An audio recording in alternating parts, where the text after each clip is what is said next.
It's my pleasure to introduce also David Kosh, who is joining us from TheNational. And David wrote, if you read it, an awesome article about the gaming industry in the Middle East, and actually with a specific emphasis on Jordan. But he's been talking to a lot of people about gaming, and so he's going to be moderating our panel on gaming. And I guess before we start, I just want to thank Omar for the invitation to moderate and congratulate him on quite possibly the best tech conference in the Middle East. So hats off to Omar.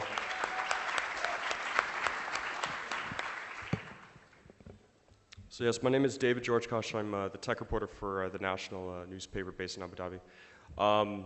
Just to preface, if you guys want to come in and chat about your startup or company afterwards, I'll be more than happy to talk to you on the side. But we're here to talk right now about mobile gaming and online gaming and social gaming, a sector, an industry in the online, on the Middle Eastern technology scene that is accelerating at a rapid pace, and one that's very exciting for a lot of startups in the region. Statistics are not yet readily available in the Middle East, as I'm sure many of you know, but the gaming market, and that includes social gaming, mobile gaming, console gaming, is roughly $1 to $2 billion. How much of that is actually comprised of the online and social gaming market remains to be seen. However, it is clear with the advent of Facebook and mobile devices like the iPhone that this is a market that simply cannot be ignored. Our panelists today cover a wide range of the online gaming industry. To my left we have, just want to make sure I get your name right, Rami. Rami from OneCard, I'm sorry. And I'll start with you, Rami. Rami, can you please kind of describe what you're doing at OneCard, what the past year has been, what kind of growth you've seen, and I'll ask you a few questions and we'll go down the panel as well. Yeah. Thank you, David. OneCard simply, it's an e-wallet prepaid solution. With OneCard, I will say it in simple words.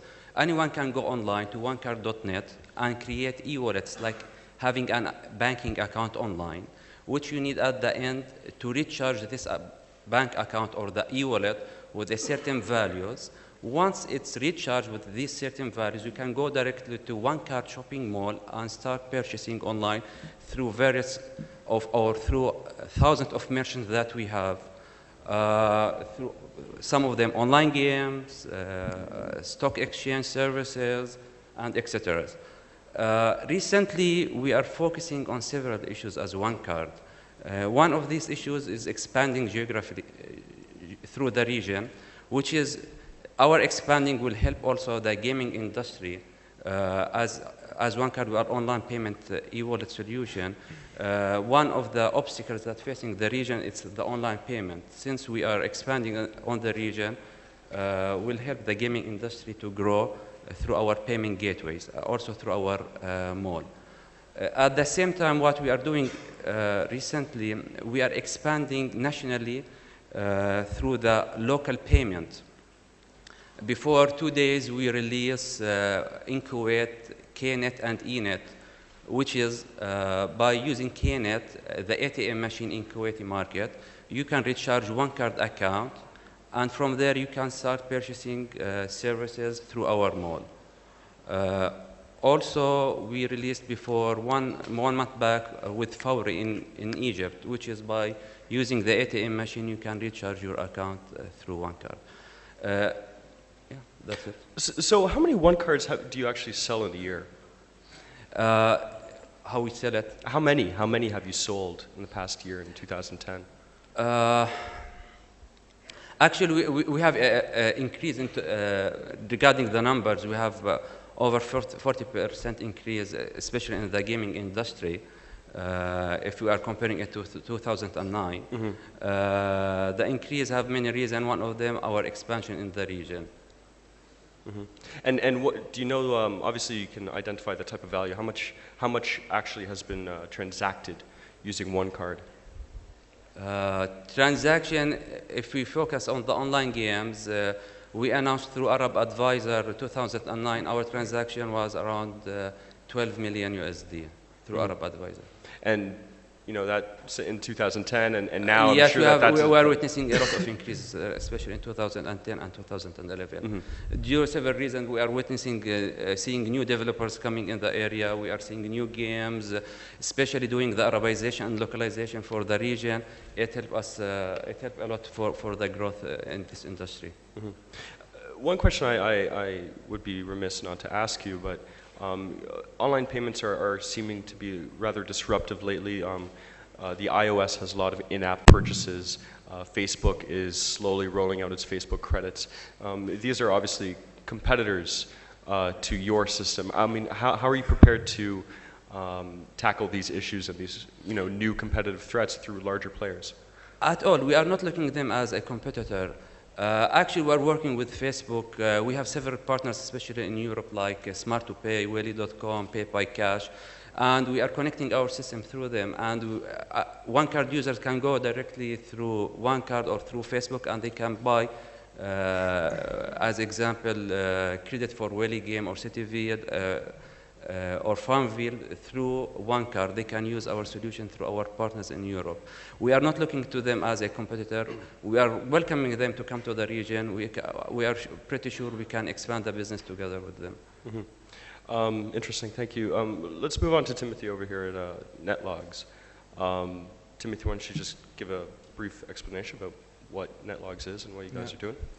NetLog is one of the products of Massive Media. It's an online media group based in Belgium, which manages several online web products that it either fully owns or has a share in. The two main products are netlog.com, which is a community site, and Gacha, which is a social gaming platform. Netlog.com on a global level has about 70 million members, out of which around 7 million are in the Middle East region. What we are seeing is, after we launched Arabic interface on the website 2 years ago, we had a real boom in terms of traffic in the Middle East. We see in the games that we have on the site that they monetize well. People are willing to pay in those games. They love to play and they are willing to pay, so it's a very interesting situation. And that's why we decided to put more focus in the region.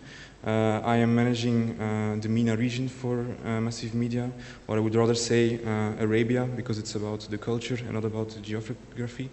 And basically, we have local operations now in terms of product management, marketing management, etc., to really fully localize and Arabize all our products.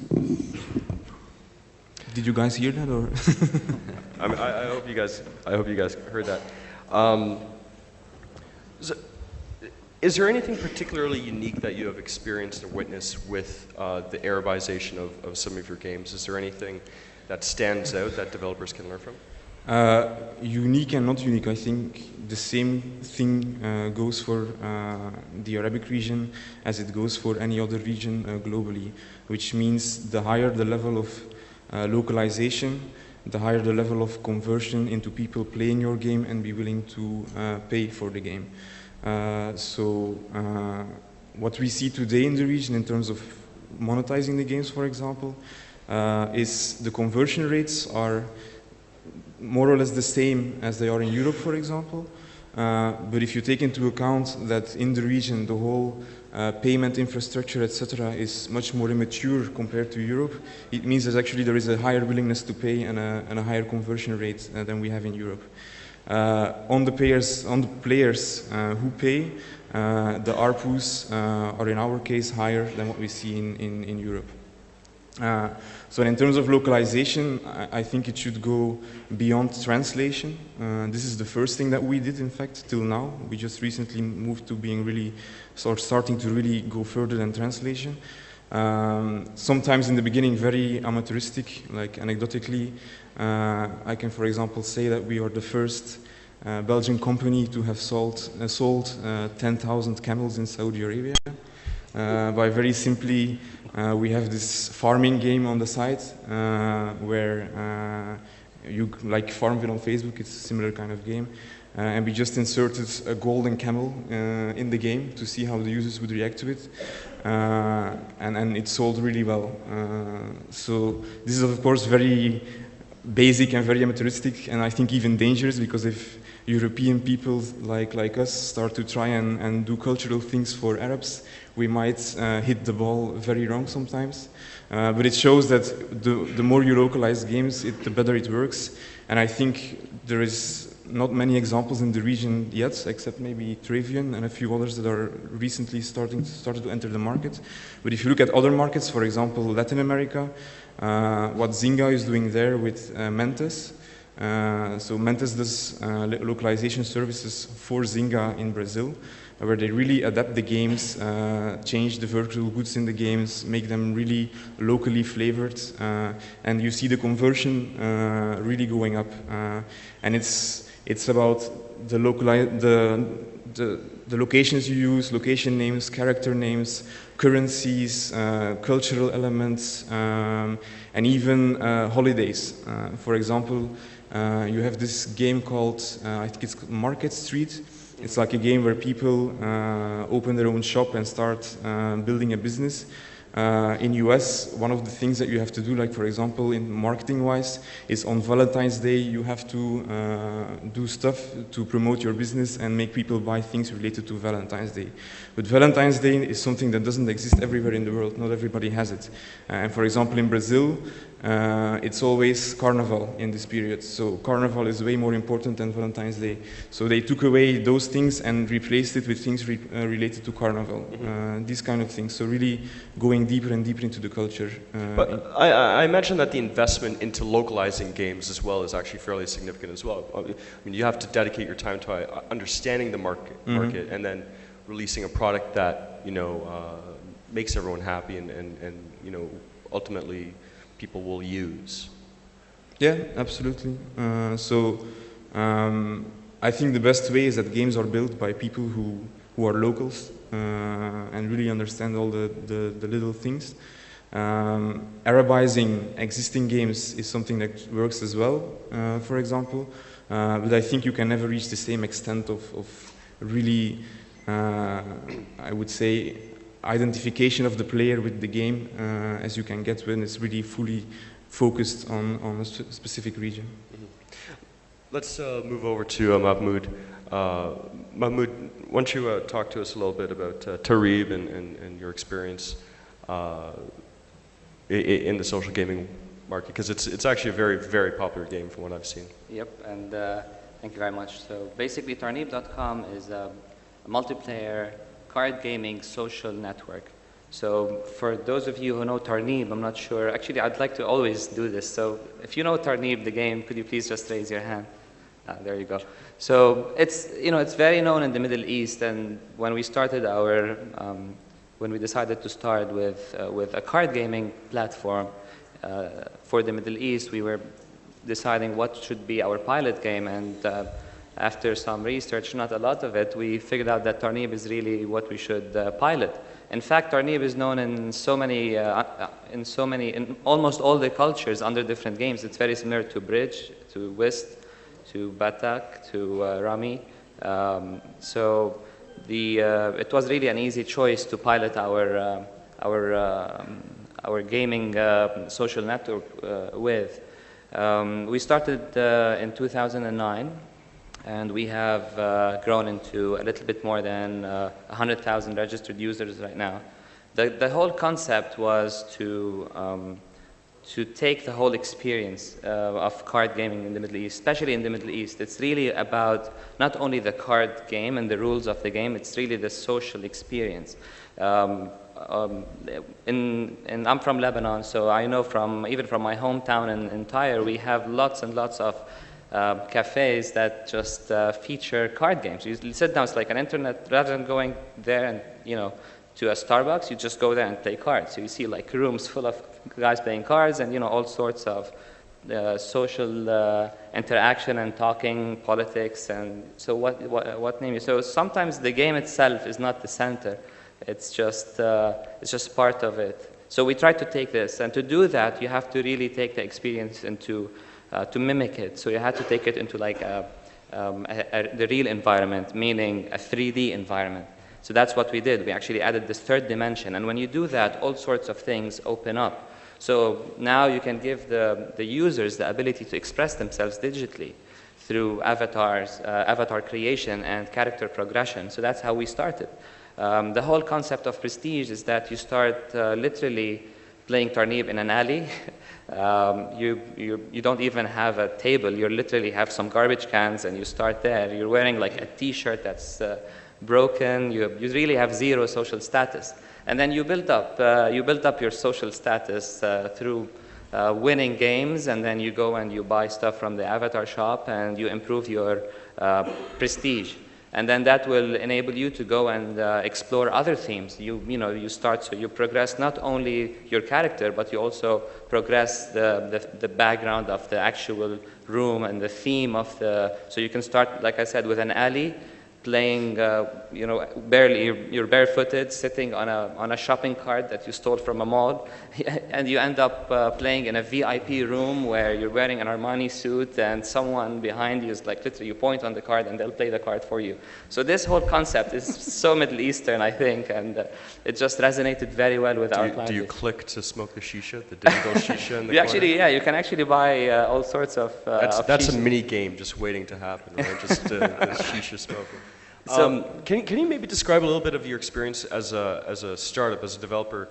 I mean, you've obviously probably had a lot of hard work to get to where you are. And secondly, I mean, how are you financially now? Are you quite profitable? Or are you waiting for investors such as Guillaume here to maybe? So we're based, like I said, we started this from the U.S. and the team, the founders are all Arabs. Myself, Lebanese, and an Egyptian guy who lived in UAE, and so we're from here. We know the culture very well. However, when we started in the U.S., the developers were mostly from there, and that actually has pros and cons. So the main focus for us was to actually integrate the whole thing vertically. Mm-hmm. So we came up with this notion of a Tarneeb network, mm-hmm. and the idea is to create something that is it's not just a website. It has to be a fully integrated experience across all different platforms. So when you tap into the Tarneeb network, you can go in regardless of your terminal. You can be on the web, and then you can go on Facebook and play on Facebook, or you can go to the iPhone app application, which we just launched actually with ArabNet, and then you can be playing in a game from your Facebook with another guy who's actually on that game from their iPhone, and a third guy on their web, all sharing the same experience. So it's very seamless in that aspect. So that took a lot of time to build, and the decision was to focus on all of that before we turn our attention to grow the business. Of course, the avatar shop itself took a lot of, because it's very customizable. The idea is not to control the content. I literally cannot even imagine what these guys are doing with their, like some of them are wearing like, I don't know, an Argentina jersey shirt with a barrel on top and a crown and you name it. So it's just about this whole expression and literally creating a digital print for everyone. So how are you doing now financially? I mean, 100,000 registered users is quite a lot that are active in playing this game. It's quite a challenge, and financially, we've decided to try to seed it ourselves, just mm-hmm. because that will give us the flexibility to decide how to push forward. We're at a point, I would say, we're at an inflection point right now, where I think it's time. We've designed for scalability, and it's time for us to expand. And that's, I'm very happy that we're here. This is our first exposure in the Middle East, and I'm very glad. I've been meeting a lot of very interesting people here, and I think there's a lot of room to take this to the next level. Well, I hope that there's some VCs in here paying close attention to you, Mahmoud. To your left, we have Fadi from Spacetune.com. Fadi, why don't you please tell us a little bit about your company and what you guys are doing. Okay. First of all, our company name is Game Power 7. And part of our work is Spacetune.com as part of our portfolio of websites and products that we manage. Mainly, we started about 3 years ago with as a publisher of online games for the Arab region. We started with the first game, which is called Arabic Rappels, which is an MMORPG game. We called it Amal al-Shu'ub in Arabic. And our aim is to provide what we call culturalization of the games. And I believe that's the key to the success of online games or online services in any region. What I mean by culturalization is not just to translate the game into the language, but also take into consideration the cultural sensitivities and demands of the region you are servicing, and even doing the culturalization of the service itself, not just the game or game content. The game was a huge success in the past 2.5 years that we started to roll new games. We started a second MMORPG game, anime style, called World of Secrets or Alam al-Asrar in Arabic. And the third one, soccer online game. We arbized that. And lastly, we started a strategy online game in Arabic about 2 days ago, Ard al-Ma'arik. So that's mainly what we do in the market. And I mean, Fadi, and Mabruk to all your success. Thank you. As an Arabic developer, do you often feel that maybe you should start focusing and expanding your development globally, or are you committed to just sticking in the region for a while? Well, as I said, when the key to your success is to understand very well the culture you are working with, and that's our aim. We can, of course, we can go and service other regions, but we have to have people that understand this culture very well before we can go there. Otherwise, it will not make any sense. The success that we did here might be a total failure in another region. So our main focus right now is on the Arab region, where we have been, as a group, Space Toon Group, we have been operating for the past about 20 years, localizing cartoons and kids' contents. Mm-hmm. Fadi, I'm going to just carry on that next point to Alexander. Last but not least, Alexander, sorry, got to you a little bit later. But Alex is from Travian, and I think does everyone here know Travian? Hands up. I think you have a pretty easy sell. So why don't you just tell us a little bit about Travian and what you've been doing in the market? Well, hi, my name is Alex. I represent Travian here in the region. I'm in the region for a year now. I live actually here in Beirut. I love it a lot.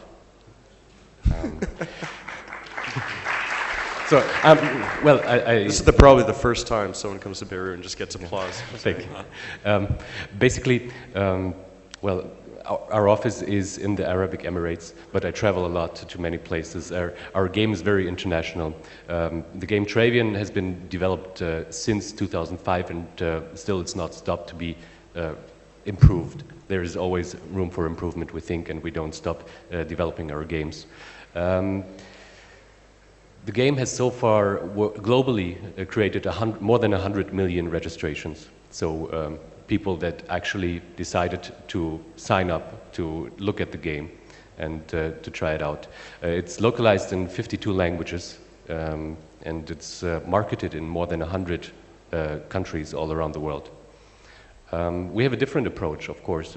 There are people that are focusing on a certain market or a certain region. In this case now, it's part of our business to be in the Middle East.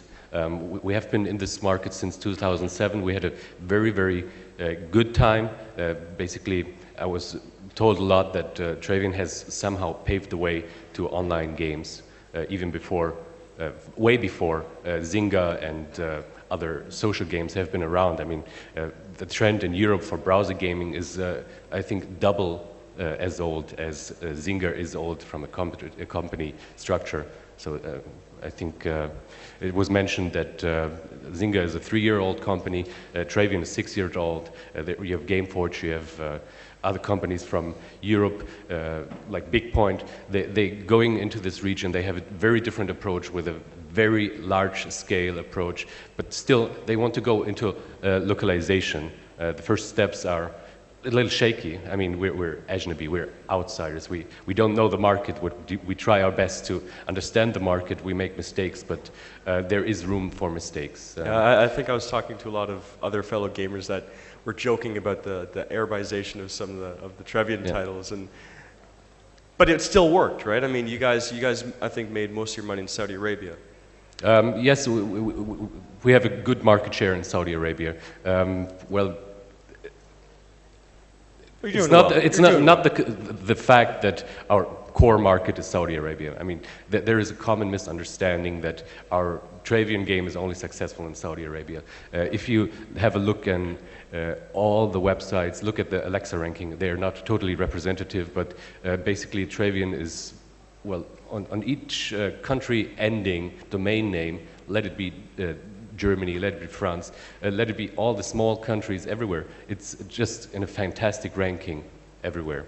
It produces so much traffic, it produces so much involvement, and I think, well, content is king, but the gameplay and gaming is king. It's even more valuable, and I think we have created a very, very nice game in the past 5 years. Now our strategy is shifting. It's not that we will dump Travian. In the past year we have been working on relaunching Travian. We did this a month ago, and we have come to a status which has been where we haven't been for a year or something, from a user base, from an involvement base, from an activity base. Ever since that launch, it's going up drastically. Still, in the last year, we have launched another game in Arabic. Actually, it was 2 titles. We have to work on one of them, so it doesn't come by nature that we have success in the market. So there's a spin-off of Travian, which is called Travians. We try to get this game out there to more female audience, but it didn't really work out. But we don't dump it. We work on it, but it takes a little time. But we have a football manager out here, which is not a fantasy football thing. We have been working heavily on localizing. We are working with the league system that allows users from a certain country to play in their own league, and we are creating leagues as soon as there's a critical mass of players for a league, because we know that people, even though they want to play multiplayer internationally, they rather prefer to stick with their friends and to play in the same league of their nation. So we have a couple of 100,000 players for this since November last year. And, let me start opening some of the questions to the whole panel. I think the most pressing question in the online and social gaming market right now is, do you develop for Facebook, or do you develop for the iOS or Android or the mobile? I mean, what would you do first? I mean, feel free to take a stab, anyone. I'll take a stab at this. So, as a grassroots operation, I guess we were deciding whether we should go first. You know, we have limited resources. Should you go first on Facebook? Should you go first on mobile? And when we started our fan page on Facebook, it was actually growing at double the rate of our website registration. That was quite a signal for us. Like we did all the right stuff. We did Facebook Connect, so we tried to use the viral effect of Facebook. But then the moment we created the whole Facebook fan page thing, and then it started organically growing at double the pace of the website, where we're really focusing all our efforts there. That was quite a signal for us. So we decided to really push for that Facebook application. Now, when you talk iPhone and iPad applications, because we're like basically Tarneeb is in Flash. That's necessitated that we should think about an application there, because people cannot play from their iPads. But I think it's a very interesting proposition that whether you go for mobile first or plug into the social networks like Facebook or like Netlog or I guess it's, for us at least, we'll know very soon. But we're launching both at the same time, so I think it's necessary to have all of them, though. Timothy, do you have anything to add? But one of the trends that we see is that especially smaller game developers start looking at what is the universe outside of Facebook, especially since Facebook changed the game. Initially, it was an open API. You had 100% of your revenues. Now it is required to integrate with Facebook credits. They take 30%. Plus, you need to spend a considerable amount on advertising dollars to be discovered as a game. Because also the viral effects on Facebook are not the same anymore as they used to be for games. And maybe some of you were here last year as well. There was somebody from Facebook in the panel with me then, and he said it this way, that Facebook doesn't want to be a gaming platform, they want to be a utility platform. So when the games like Farmville became very, very dominant on the platform, like if you watch your feed, it was full of posts about games. This is not the case anymore today, unless you play those games yourself. So the viral aspects have been gone a lot, which makes it much more difficult for a new company to create a Zynga kind of story. And we can speak from first-hand experience, because with Gacha, initially, one of the main parts of the plan was Facebook. And then we prepared everything. As we know social networking very well, we make a lot of hooks to really make it spread virally very fast. And then when we wanted to launch, all of a sudden, all the gates were closed and we could start from scratch again. So this makes developers today look at other universes, plus look at aggregators who can connect them to those audiences outside of Facebook. Because if you need to start and develop for every single community on a different API, etc., it's a lot of investment and a high risk because you don't know what it's going to bring you. So aggregators like iJet, etc., are getting more and more traction, and developers are going to them for them then to distribute the game over several publishers and communities. What about the MMORPG market, Fadi and Alex? I mean, do you see any potential of expanding maybe a mini game or something like that into the Facebook or mobile world? I know that the synergies aren't necessarily given the actual game itself is a bit more in depth, but I mean, are you looking at that universe as well, that ecosystem? Well, in the past year, we have been doing our best to cover the whole spectrum of online gaming. So we started with a hardcore, heavy client-based game, then we moved into more casual online game, and now we have expanded to browser-based games. I don't see why not we would even expand to Facebook games or social games. Right now we have for Spacetoon.com, for example, we are creating an app for Spacetoon.com where the kid can go and participate in the Spacetoon club and share photos, share contents from their iPhone or iPad, and later some trivial multiplayer games on that. So we are expanding into that field, but slowly, while we can cover the areas and that we have already covered. Alex, do you want to add anything as well? We consider Facebook as being a great platform. I mean, I use it a lot. Everybody is on Facebook. It's a huge buzzword, just like iOS or something like that, and apps and, well, adorable words. To be honest, I really recommend to go on Facebook if you're a small developer, if you want to do something very new. But if you have your own network, and well, Travian is on the one hand a developer, but we're also a marketing company. Basically, we can get our own users if we want them. If you don't have your cash flow and you need to invest in some marketing, you have to go back to virals or something like that. Virals are still nice to have, but well, you can also, we as Travian, we would not consider working with a platform that is proprietary. And well, now it's, now it's 30% of revenues. What could Facebook hinder from taking 40% next year, or 50% or 60%? So I think the 30% revenue imposure in the contract really will kill business models for people that thought, okay, we can make a fortune on Facebook. So going to the apps, I think the strategy from Travian will be skipping the apps and going directly to the mobile browser.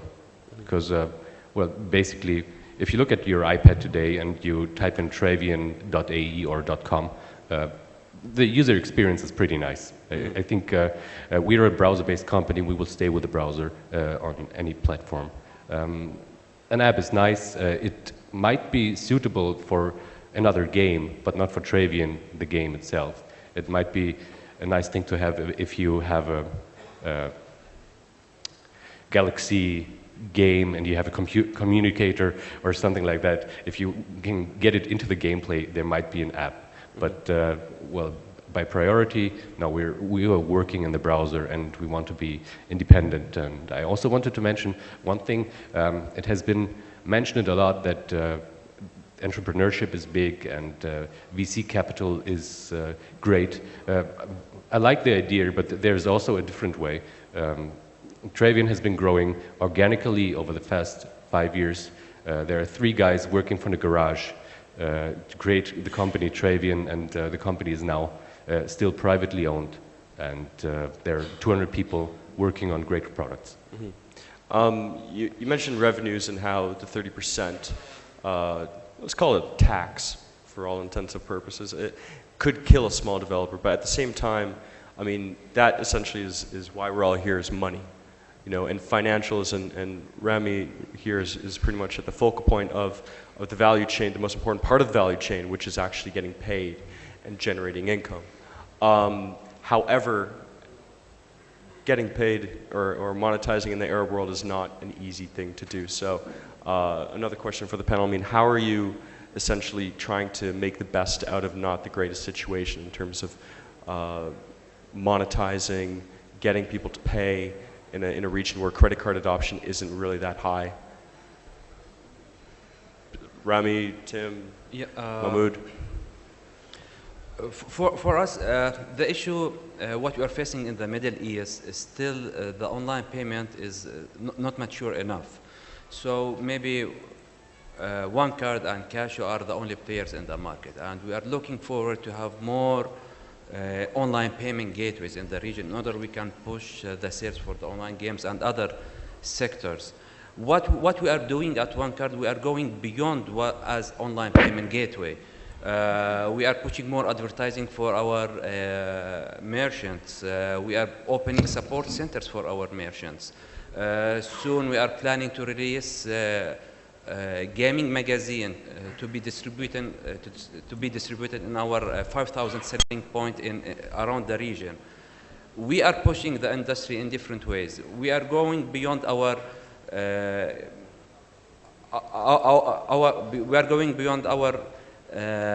being online payment gateway, that we are going more to deep inside this industry to see how we can push it in different levels. The potential is very big. As I was reviewing the numbers for the online games, they expected to be reached in the region 40 million, and our expectation in the upcoming 5 years, the income from the MMO games will be reached 400 millions in the Arab world. So there's a big potential is coming on the way. Even through Facebook, I will put a small comment, or through mobiles. People are spending 700 billion hours per month on Facebook. On the other hand, there's around 200 million users using Facebook through their mobiles. It's quite different. Shall I shall I go to Facebook or shall I go to mobile apps?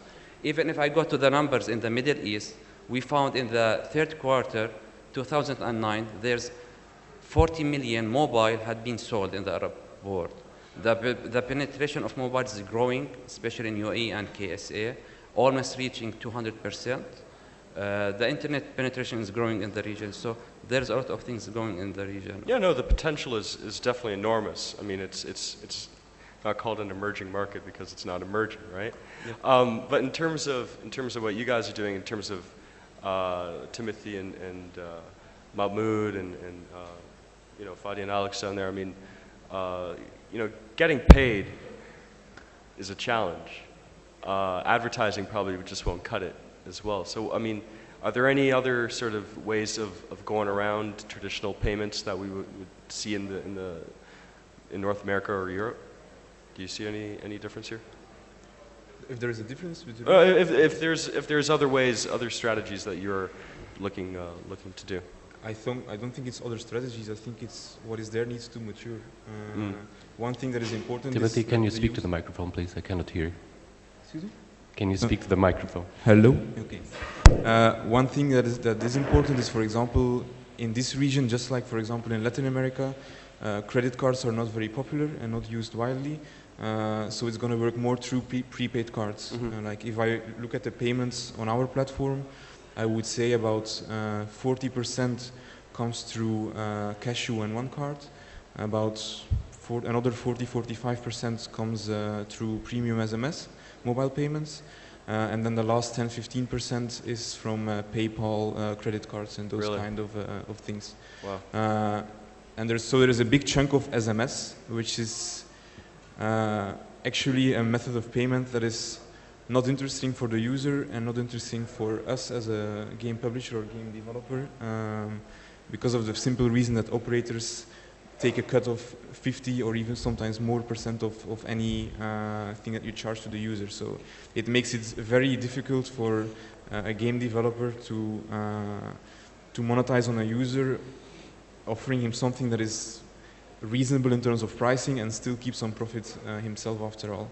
And another problem that I face a lot in the Middle East is simply getting your money, especially from the operators. So it takes easily up to 1 year or even more to collect the money of what has been spent, which creates big problems in terms of cash flow and just having money on your account. And for this, of course, it's for us much more interesting to work with OneCard or Cashew or credit cards, because we get the money much faster this way.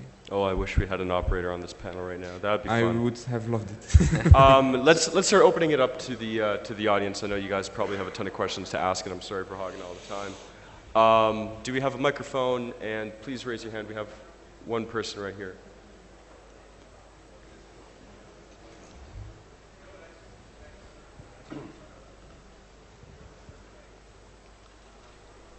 Hi, my name is Abdullah Hamed. I'm part of N2V, and I actually currently own the only Arabic game on the Android market. The question I was going to ask was, usually in markets like the United States, what we see is that a lot of independent developers are starting to rise these days at teams of 2 or 3, and they'll be creating games on their own free time.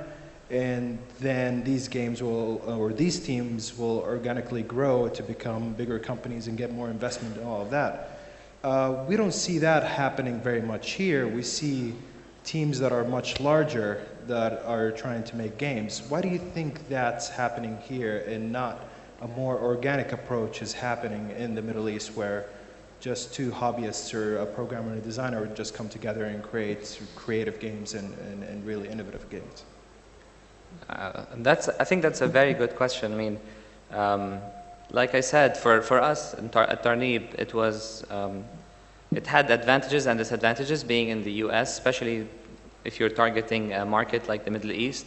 On one end, you want to be in the Middle East because everyone is here, the client base is here, and your user, you want to be close to where your clients are. But on the other end, being in the US, starting from the US, like you said, is really advantageous for us. It served us very well. A lot of first of all, the expertise there is, like technology-wise, is very, here I think it's a little bit scarce. It's picking up, but when we first started, we tried to tap on local talent from the Middle East, but we hit a wall. We couldn't really scale with that. Eventually, we literally hired an ex-Amazon guy to help us scale so these resources are found there way easily. I think also it's a matter of culture. when you're sitting in a place where you have a mature network, even good internet connection. I mean, here I think it's really the basics. Like I worked with developers from the Lebanon, and half of the issues were about, like, I don't have good internet connection. You have to help me out. I mean, these kind of issues which are not even stuff you think about there. Paying them and just handling the whole management process. There's also a much better developer community there. Like if you have an issue, you can get a lot of support from all these developer forums and blogs. And but I think it's picking up here. I think we've tried it. Like for example, I would definitely come to the Middle East for let's say a Flash studio here and get. Although I'll pay a little bit more maybe than India or China, and less than the US, but the quality is picking up, and I think the next move for us is to do that. We've like for example, for the Avatar shop, we hired a shop in Canada, which was very expensive, and they did a very good job. But I think I could have done it locally here in the Middle East. It just needs a little bit more trust, I think, and a little bit more leap of faith. But I think that's where we're going. I hope a lot of more developers actually choose to outsource within the Arab world instead of going to India, instead of going to China.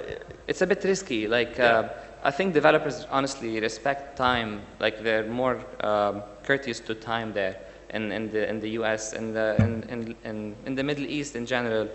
You tend to give a contract to someone, and they would promise and overpromise, and you will never hit the ETA. That was one of the biggest challenges for us. So it was a bit frustrating in the beginning, but eventually you can find a few good apples and stick to them. So well, definitely, hopefully some of those apples are here this week at ArabNet. Do we have another question from the audience? My name is Yusuf. My question is, if I am a game developer. Oh, there you are. Sorry, the lights. Okay. If I'm a game developer, what's the thing I should to focus on it? It's the game concept or the nice design or nice stuffs. Because I'm playing some games, then after 2 hours I spent it, I don't learn anything. What's the thing I will focus on? It's the concept or the stuff and design or what? Thanks. If I may start with the answer. In online game, they say a very famous saying, players come for the content, but stays for the community. Online games have created a paradigm shift in how we think about games. Games used to be for kids or young adults. Right now, most of the gamers are 30 years old and above, simply for the community. I know, for example, for Arabic Rappels, there are gamers that go into the game, spend 4 or 5 hours there just chatting, not actually playing the game as part of their social life. Their buddies around the world or around the Arab world are their, buddies inside the game, and they go there and socialize. So I think for online game, community is number one. If your game, I would take Travian as a very successful example. It doesn't have much content. Some simple graphics, but the community was great, and so it attracted huge number of players. The same for any online game. You can, of course, content is very important, gameplay is very important, but at the end, community is what will ensure that you retain your players. And there is that balance too, right? Because you have to make sure that you don't sacrifice the content and the quality of the game, but emphasizing that everyone chats and works with each other. It has to be, a very suitable mix, and you have to find just the right ingredients to get that hit, right? I think I saw a few more hands come up. Can you please, just keep them up. We have one microphone.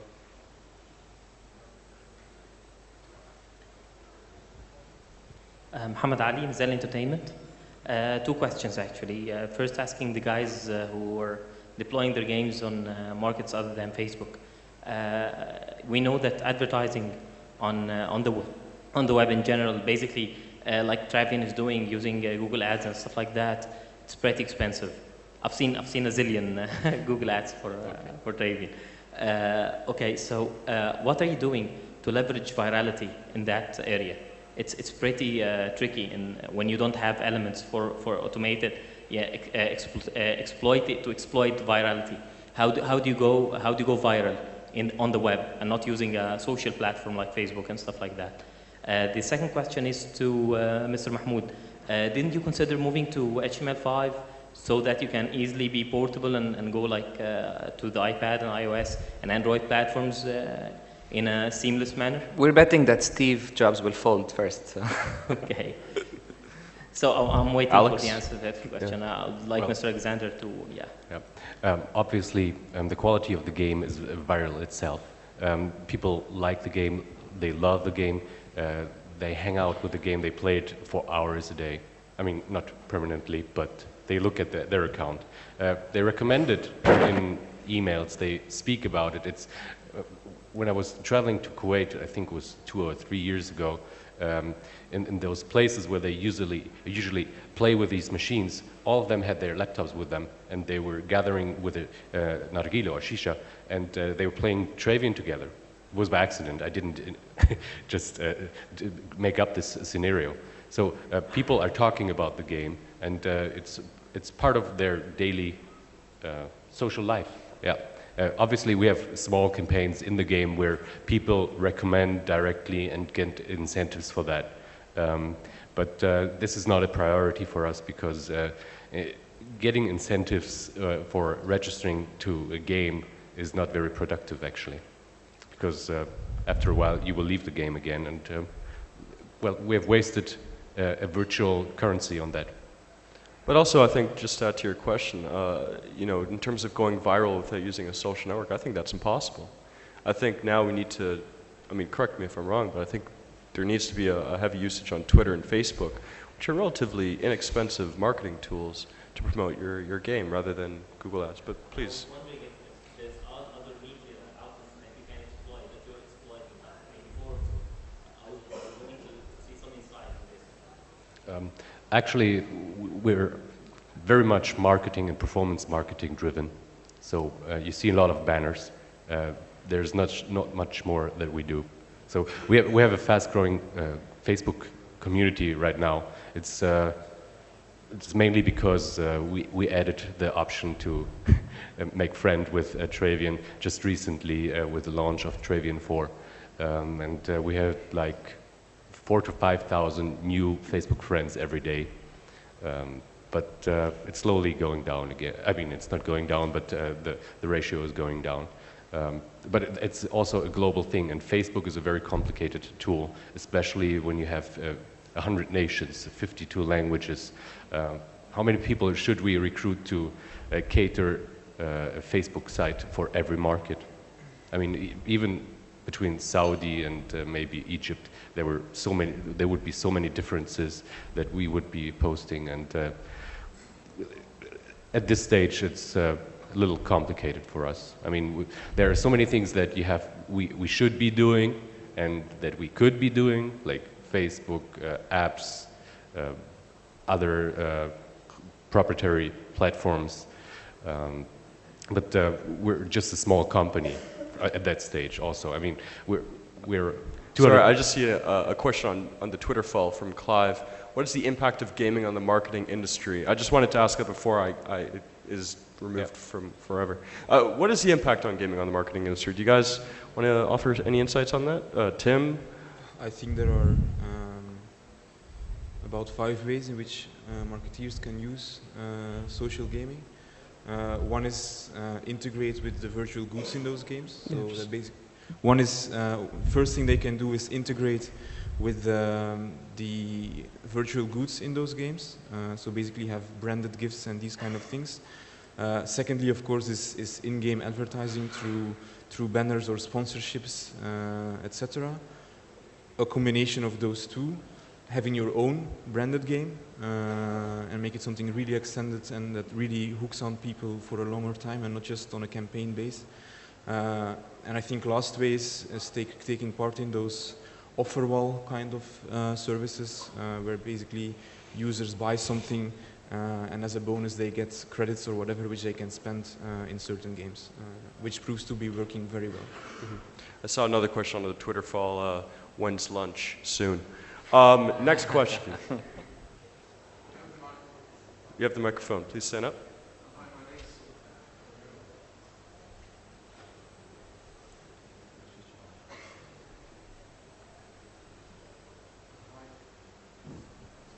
You can just shout.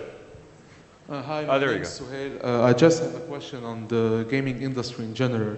With games moving more toward new platforms such as Facebook, iPad, what do you think will be the impact on the traditional console gamers that spend millions of dollars on gaming development and consoles? Do you think it will have a major impact can we see a large shift in the future towards the gaming industry in general?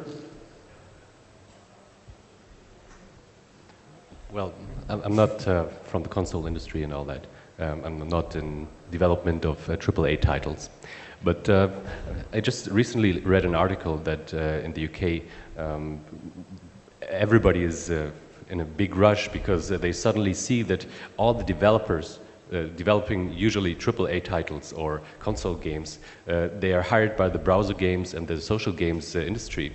And there are hundreds of people moving to Germany, to Hamburg, because there's a huge cluster in development. And they're all suddenly working there because, well, AAA titles, they have a huge failure rate.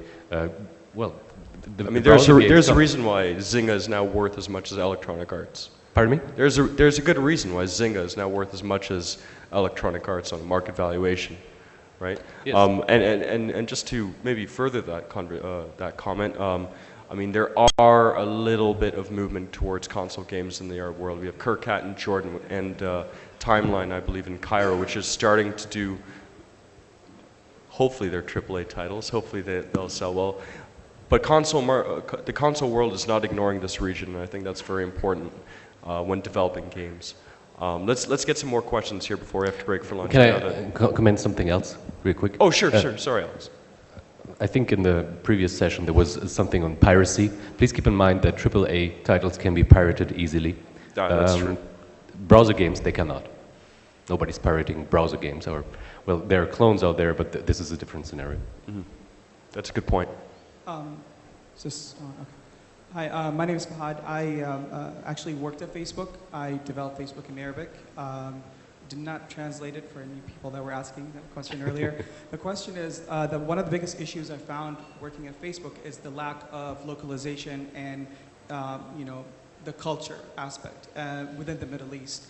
And with gaming, with the Middle Eastern being the top gamers online, do you think it's that Facebook is the only opportunity for us to start developing games just on that platform, or would it be beneficial for Arab developers to develop a new platform for us, by us, and just because, I mean, I just feel that Facebook is not recognizing this region. And I just wanted to see your ideas. That's a great question, and it's too bad we don't have people like Jiran in the room. There's a session in the next hall, but Jiran, I'm sure they'd love to answer. But guys, what do you think? That'd be an Arab platform. I think that's the gap that we, for example, are trying to fill.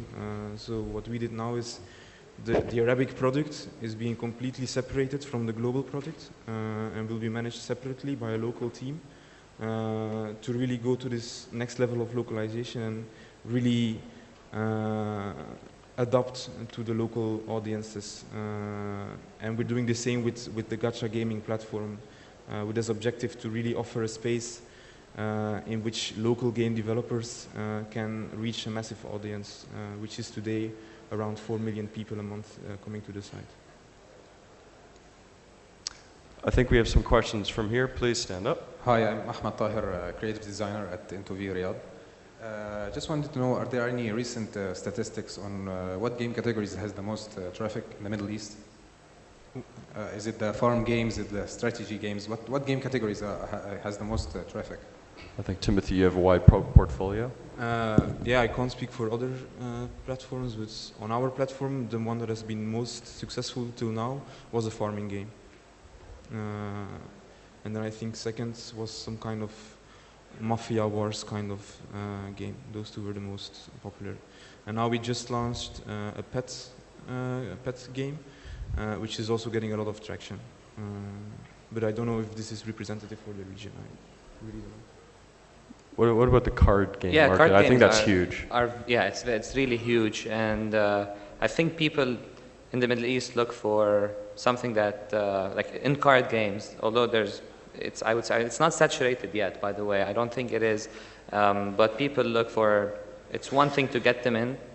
It's another thing to make them stick, and they're just looking for something that's more niche and more gives them more the ability to represent themselves well. Also, I think the one thing that's very important here in the Middle East is being lightweight. For us, when we first started, the application was about it doesn't download, but basically when you want to tap in and load the client base, basically flash game, it's about a meg, which is nothing by US standards, but it was quite a challenge. And we noticed that when we really made it lightweight, it really got adopted much faster. So I think people go for lighter weight games, and card games in particular are very hot here. I mean, I really don't know where it stands relative to the other ones, but it's very, very hot. There's another question on Twitter. How many sleeping accounts do social gaming networks have? I think what they're referring to is how many people register for an account, use it once, and then never sign up. A question to the whole panel. And then how do you engage that? How do you retain that? How do you encourage them to come? Is it like an email newsletter? I mean, how do you get them more active than just using it once and dropping off? So that actually helps, but I think improving the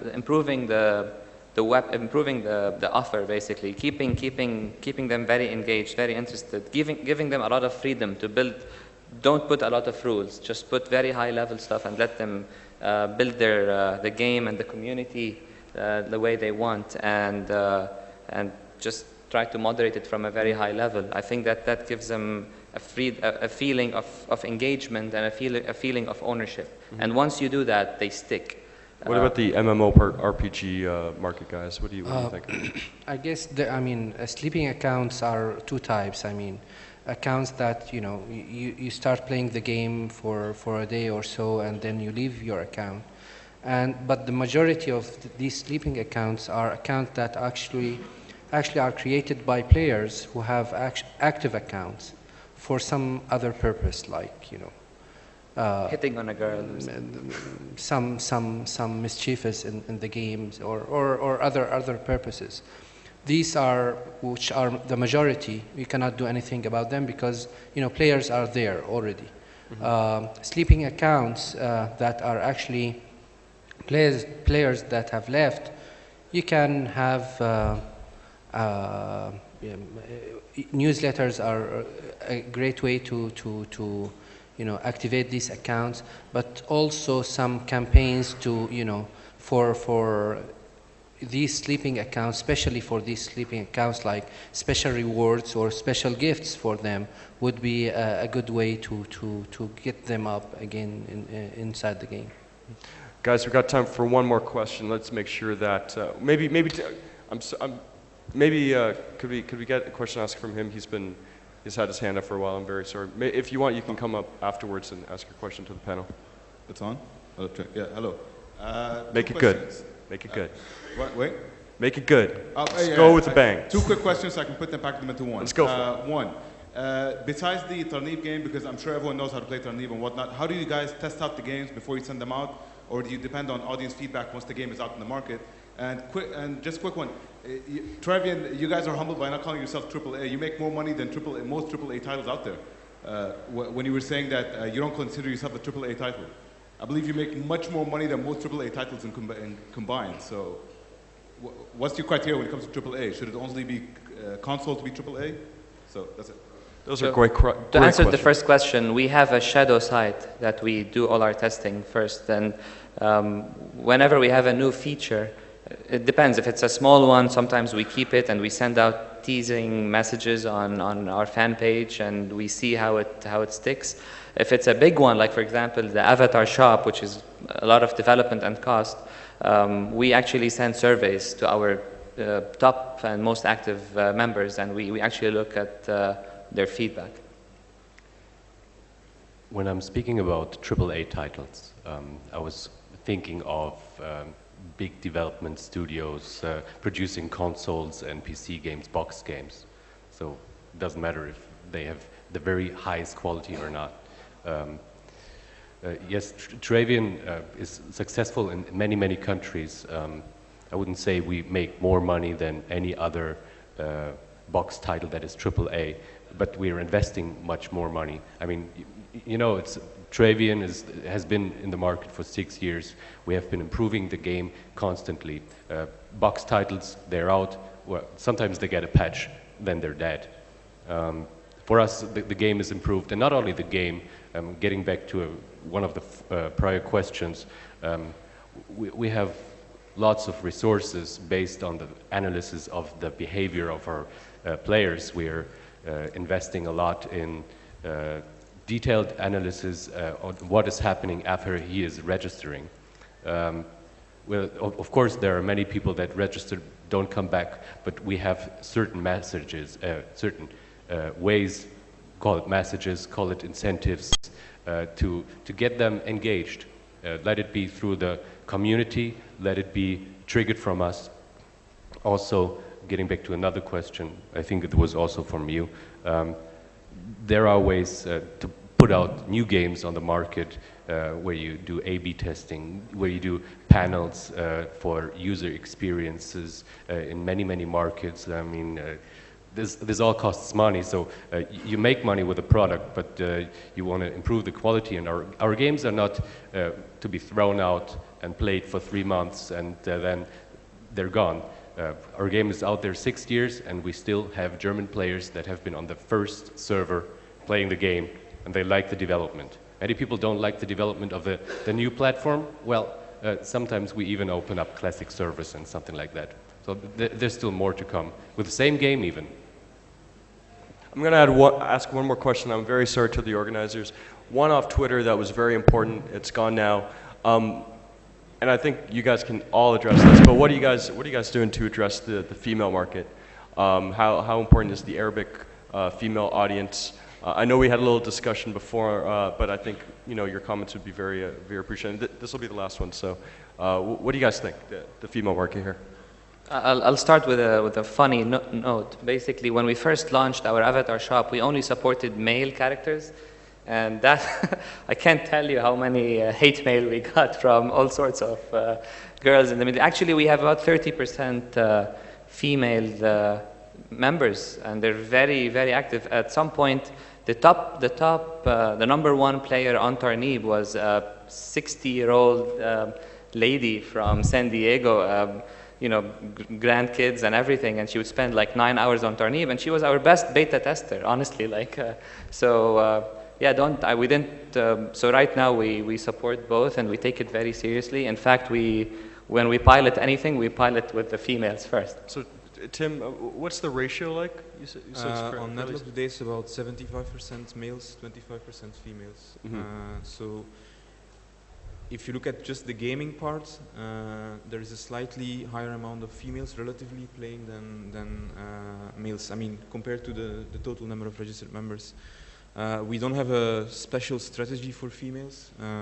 I think it's difficult, simply because of some cultural things as well. That, like, if you look at the audience in Saudi Arabia, a lot of females don't disclose their details or don't even disclose their gender. They pretend to be a male on the side.